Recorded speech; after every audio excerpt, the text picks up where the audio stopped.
you already mentioned kind of uh, that some of this drift seems to uh, manifest in politics, like a drift to the left and to the right. And that's something that I've noticed, I think, in our own circles, kind of this, I don't know what the circle would be, like the law gospel distinction type of preaching that I was kind of brought into, and then found historical confessional Lutheranism, I would say, out of that.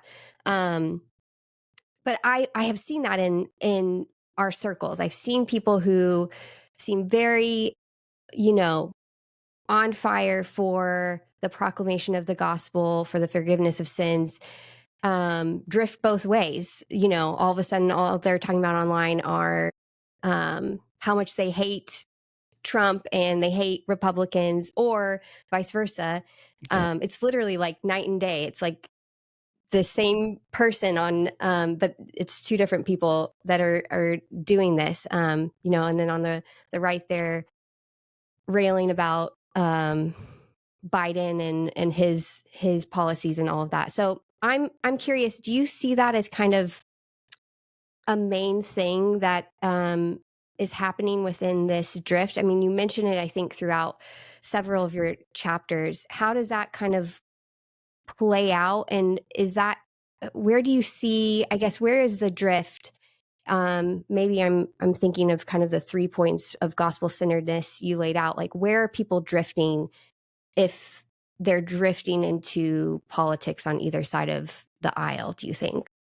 Yeah, it's a really complex question, and Yeah. one of the things I talk about in the book is really how even the kind of left-right distinction politically, um, kind of results in experientially almost what they call the horseshoe effect, where the further you go to one side, the more like the other side you Hmm. eventually become. Right. Yep. I've in some cases have used the illustration of, like, it's like playing chicken in the opposite direction. We're just going to keep running, and I'm going to keep running as far away from you as long as you keep running. If you're going to keep going that far, I'm going to go this far, and Mm. we're just going to keep. And there's no sense of, hey, maybe we're running too far. It's, well, the other guy's going, way far Yeah. his way, and we got to respond in kind.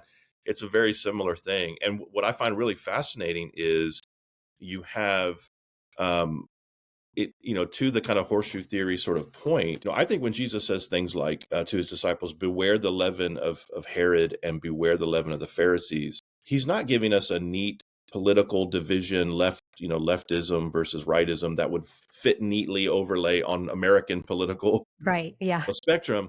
But he's telling us in terms of Herod, like, beware of this worldliness, this lust for kingdom power that's not aligned with the kingdom of God. My Mm. kingdom is not of this world. So beware. That doesn't mean, I don't think he's saying don't care about politics, don't be involved Right.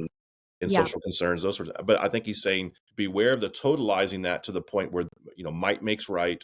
Absolute power is what matters. The elevation of the self, the idolatry of leaders or even of the self in pursuit of those things. And then the leaven of the Pharisees is this self-righteous rejection of Christ. So what we would call today kind of a legalism.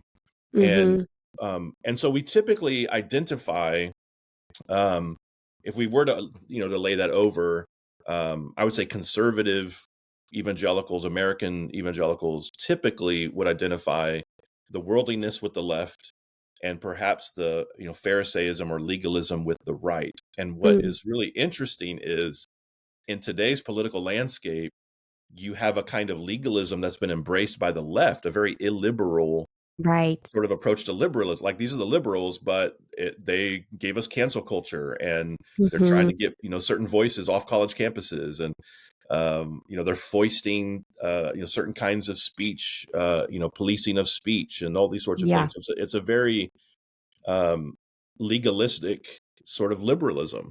Hmm. And then on the right, we have, I think, an embrace of worldliness, even a merging of sexual immorality, or at least just sort of a, turning a blind eye to sexual immorality and other kinds of worldliness among quote unquote conservative, political leaders. When you think of how many, conservative sort of darlings in the political world have these sort of, they're on their fourth or fifth wife, and they've got multiple children with multiple women, and they're, or Yeah. our president who has bragged about sexual assault, and conservatives say, well, we're not electing a pastor, and we begin to make concessions that we didn't make 20, 30 years ago. Bill Clinton was not qualified, not just because of his policies, but we said because of his character, that Mm, you need an upright person, whether they're a believer or not. You need a morally qualified person. Well, we've compromised on all of that to get stuff done. And so I think you've even seen almost this inversion where the right has embraced a worldliness,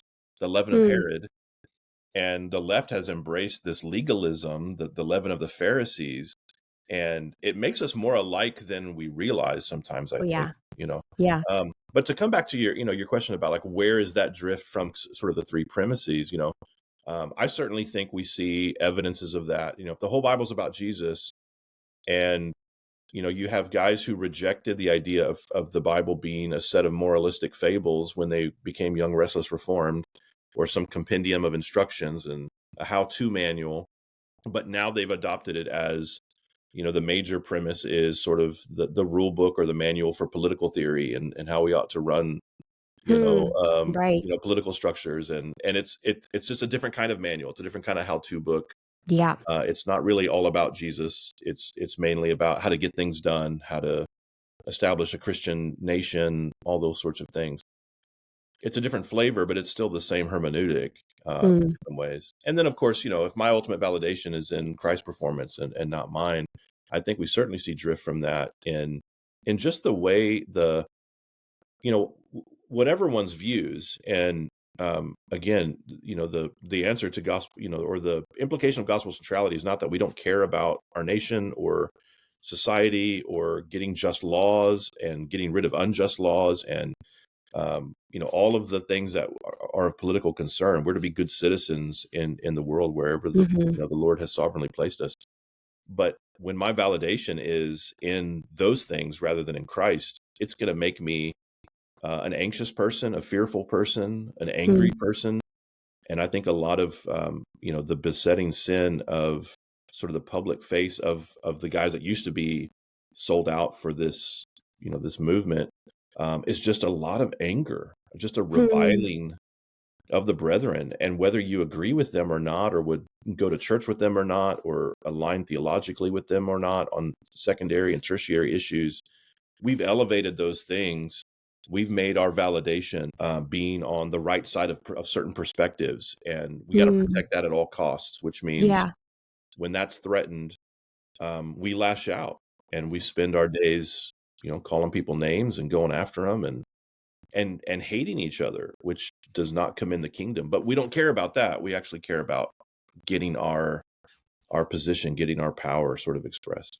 Yeah, that's super interesting. It's funny because you mentioned the 2 of the 3 kind of things you outlined for gospel centeredness, and I actually, as you were talking, thought of the second one too, which is this, I think, idea that we think some form of law is going to change people. I don't know. I think personally, that's the one I struggle with. Is I'm like this political set of laws will make everything right, and then you quickly realize that that's just absolutely not the case. And